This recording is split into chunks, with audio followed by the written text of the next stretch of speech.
Ready? Our guys, Coffee Shop Chat 35, and here we go. First question is coming from Rick.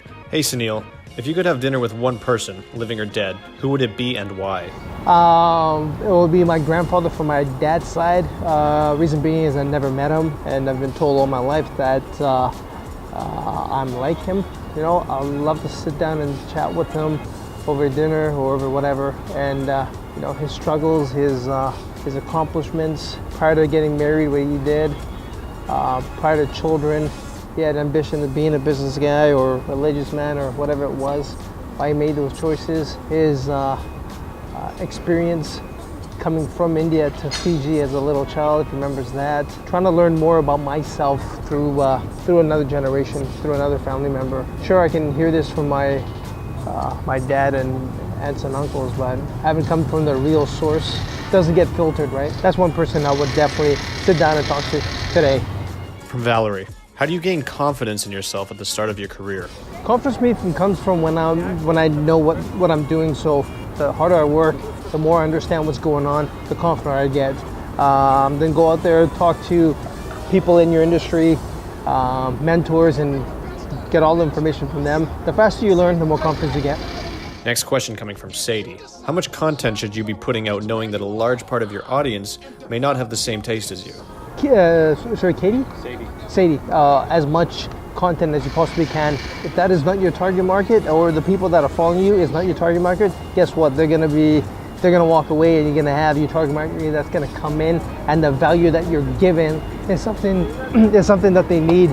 So keep producing content, and more content the better.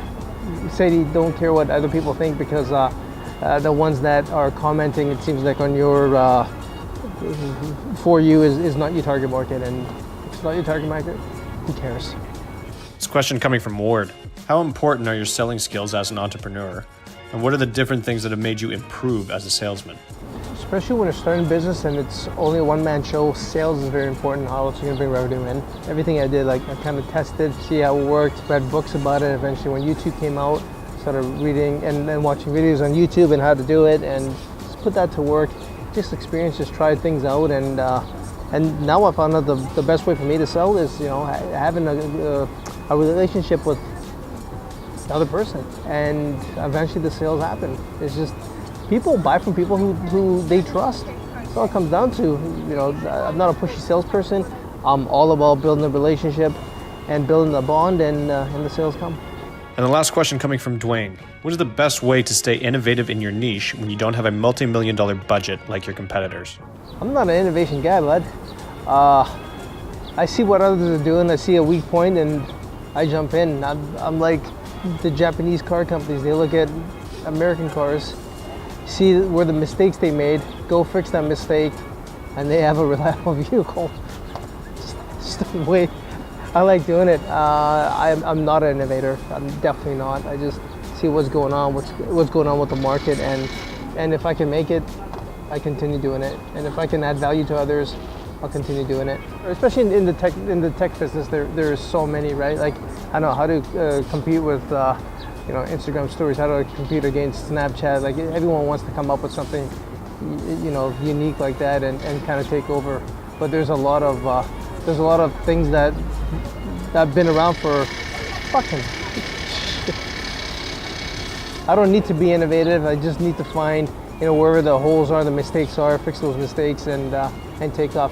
And hey, look, in the service business, and mortgage, and real estate, and insurance, and all this other service type business, you can't be really innovative.